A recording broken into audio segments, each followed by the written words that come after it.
So I'm going to actually start by talking about confidence. And then I also want to talk about tangible products that we create either within our courses or outside our courses, and go back to where I was with that before. In this interaction, there is the content creator, the course creator, and there is the student. And each of us need a level of confidence. There are so many people that want to create a course. And so I started out when I introduced myself just saying kudos to everybody that has ever created a course, because that takes a level of confidence.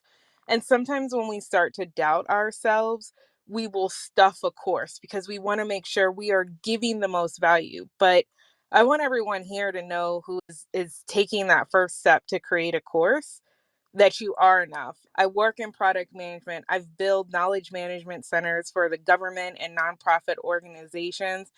And I will let you know, we invest in an MVP first, right? And these are $1 million organizations.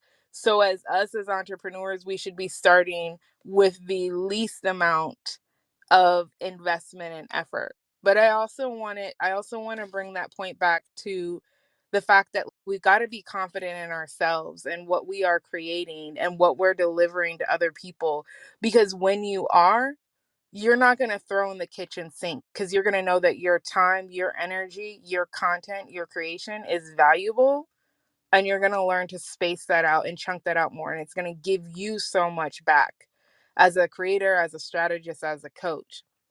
The other part of this is the person on the other side. How are you going to build confidence in them? How are you going to motivate them?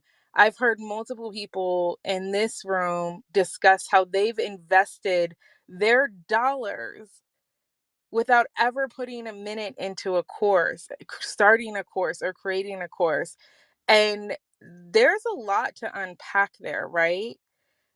But I think the biggest thing is, like, one, for everybody that hasn't who that has courses out there that they paid for and they haven't finished yet, please go start that course. Please finish that course for yourself, whether you choose to do something with it or not. But what it will happen is that it's going to increase your knowledge, right?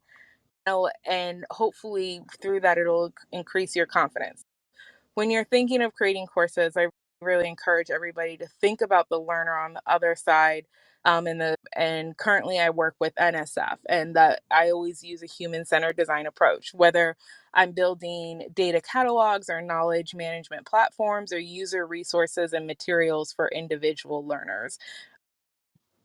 I think it's a great approach that all of us that are using technology can really learn. But building the confidence in your students is going to be really important. And the thing that will deflect a student from learning, whether they are a child or an adult, is that fear of rejection, is that fear of coming into a classroom, and whether it's another student or an instructor, there not being someone there that they can ask for support or ask for help. Y'all, when I was like 3, one of my core childhood memories is Christelle sitting me on the porch. We had a chalkboard and she was teaching.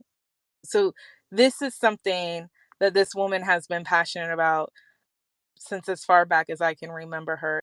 It's my core memory of her. So to see her doing this in life, and she's not just putting content out there and saying, have fun with it and I'll see you when I put out the next one. No, she is walking this journey with the users of her products.